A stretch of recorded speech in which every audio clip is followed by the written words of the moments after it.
Le Gabon éveil va se ranger, malheureusement pour le coup, du côté des populations. Vous savez, il n'y a pas longtemps, on a augmenté le SMIC, qui est passé 80 à 150 000. Et un Gabonais normal, fonctionnaire, pour construire une maison avec le salaire de fonctionnaire, doit pouvoir épargner au moins pendant 20 ans. C'est le temps d'aller à la retraite. Nous sommes tous des locataires.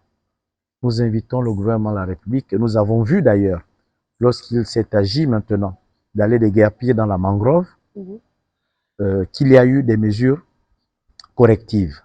C'est-à-dire qu'on a dit, ils ont dit, on va déguerpir, on va démolir les habitations construites mais qui ne sont pas pour le moment occupées physiquement par des Gabonais ou même des étrangers.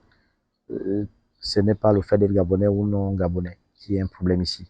Nous invitons le gouvernement de la République à revoir sa copie en pleine lucidité.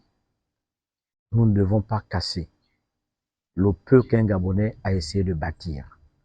En revanche, nous exhortons notre gouvernement à aller construire Libreville 2, à aller occuper les terrains vierges et vides, parce que nous avons des parents qui vivent ces difficultés.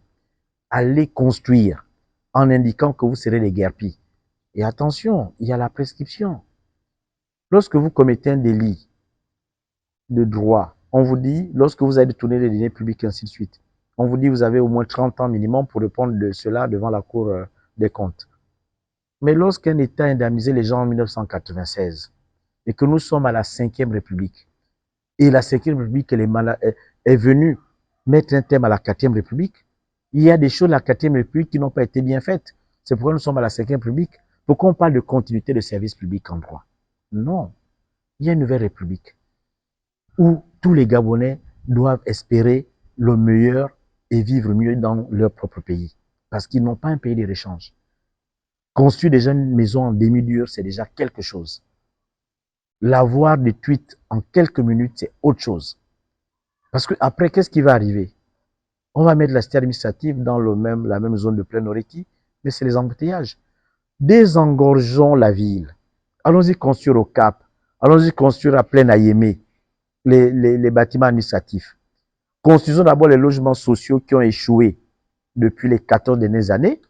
Et puis, relogeons les Gabonais. Chaque Gabonais, nous croyons en Gabon éveil qu'il peut avoir un logement décent avec sa famille.